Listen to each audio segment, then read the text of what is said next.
who also feel privileged to do it with others who feel the same way and came in for the same reasons, and then enjoyed the support of the American people, the appreciation of the American people, even if those people disagreed at times with the policies that we were implementing.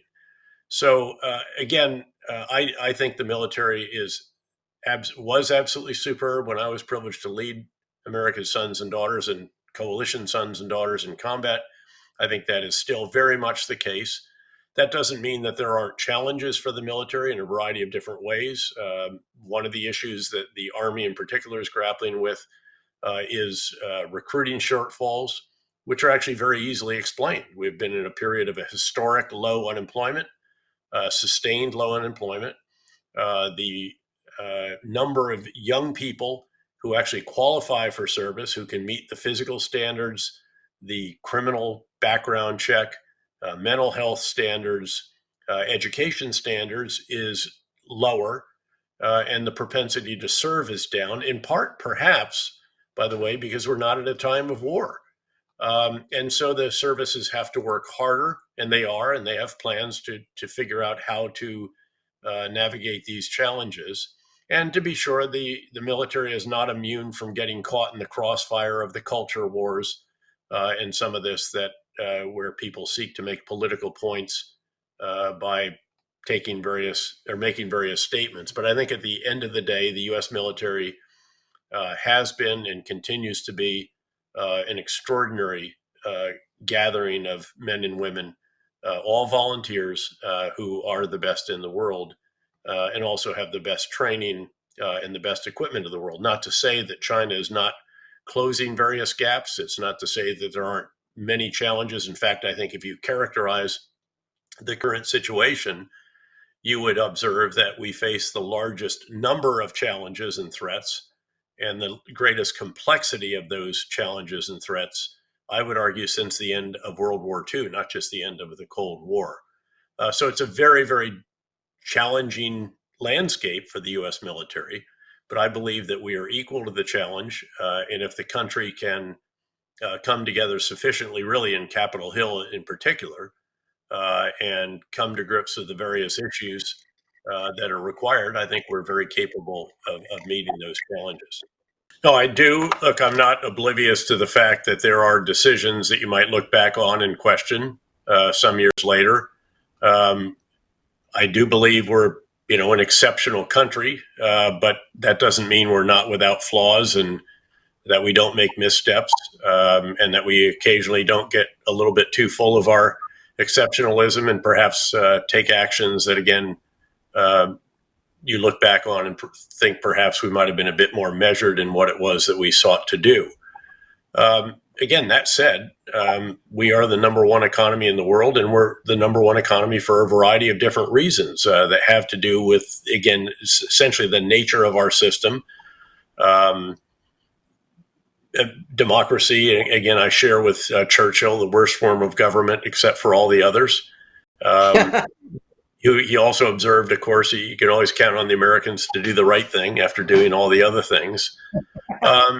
So again, I think we should have a degree of quiet confidence and pride, but it certainly shouldn't verge into hubris. I personally believe very strongly that given the landscape that I described, again, the greatest number of challenges and the greatest complexity of challenges since the end of World War II, that the world very much needs American leadership.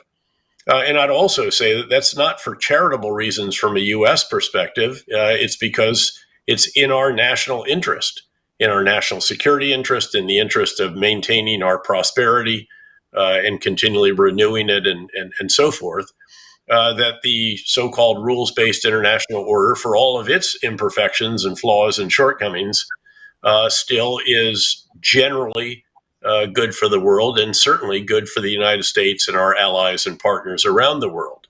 Okay. And so I think that we should continue to lead the world. Are we capable of that? We're raising some questions about that right now. I think the inability of Congress to come together to agree on the continued support for Ukraine when it, again, is in our national security interest to do so. It's not charity. And if you think of the return on investment, by the way, we've provided $44 billion in security assistance to Ukraine, pledged that. The Europeans, by the way, have actually pledged a bit more, even in security, and then double what we've given if you take all the other categories in economic, financial, and humanitarian assistance. 60% of the Russian tank fleet has been destroyed. Again, that has dramatically reduced the threat to NATO countries. Again, this is a case of a brutal and unprovoked invasion decided upon by an individual who has a grievance-filled, revisionist, and revanchist view of history and should not be allowed to succeed.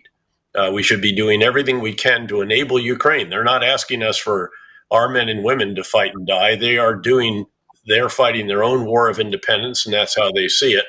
And again, we need to come together to do that. And for those who say, well, but that is taking away from what we could be doing in the Indo-Pacific, that's where the real challenge is. And to be sure, the relationship between the U.S. and our Western allies and partners in China is far and away the most important in the world. But if you want to ensure that deterrence in the Indo-Pacific is solid, you have to ensure two elements. One is that the potential adversary's assessment of your capabilities on the one hand, and of your willingness to employ them on the other. And if we can't even provide continued assistance to a country that is now really fighting NATO's war for it, without asking for NATO soldiers to fight and die as part of it, that sends a very equivocal signal to those who, after we withdrew from Afghanistan, when we did not need to, we could have easily afforded it. We hadn't lost a soldier in 18 months. We'll get to that too. So forth. So again, you ask, are we capable of doing this? We are capable of doing it. The question is whether we have the fortitude to do it, whether there is sufficient ability on Capitol Hill in particular to overcome the partisanship that has characterized developments on that high ground in Washington and has really hamstrung our policies. I mean, the fact that we can't come together and do a package on Ukraine, the border, Israel, and Taiwan should be of cause for concern for all American citizens. And they have built up very substantial proxies, obviously, particularly in southern Lebanon, in the form of Hezbollah, which also has a blocking veto in the parliament in Beirut.